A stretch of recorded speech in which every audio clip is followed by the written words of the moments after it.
Tube Tamil வணக்கம்.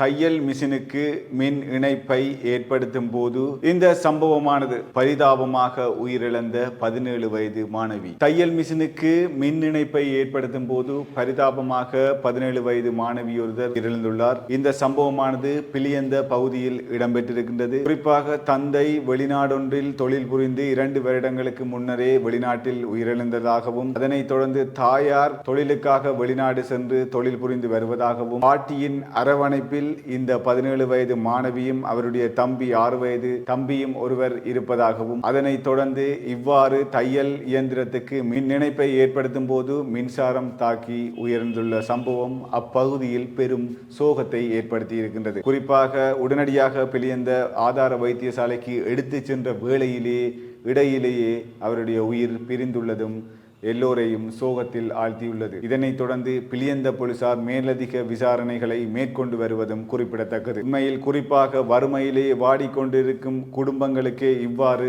சோகங்கள் ஏற்படும். தென்னிலங்கையில் கூட ஒரு சகோதர இனத்தவர்களுக்கு கூட இவ்வாறு ஒரு வேதனைக்குரிய விடயம் இடம்பெற்றிருக்கிறது என்றால் இலங்கை முழுவதும் பெரும் ஒரு சோகத்தை தான் ஏற்படுத்தி இருக்கின்றது. ஏனென்று சொன்னால், தொழில் மத்தியில் தாயார் வெளிநாடொன்றில் வசித்து வருகின்றார்.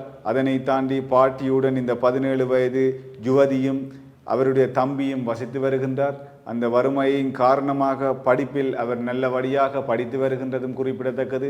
அதனையும் தாண்டி உண்மையிலே பிலியந்த பகுதியில் பெரும் சோகத்தை ஏற்படுத்தி பிலியந்த பகுதியை தவிர்த்து இந்த செய்தியை கண்ட அனைவரினதும் மனத்திலும் பெரும் சோகம் தான் எழுந்திருக்கின்றது. அந்த யுவதியினுடைய ஆத்மா சாந்தி அடைய எங்களுடைய சார்பிலும் வேண்டிக் கொள்கின்றோம்.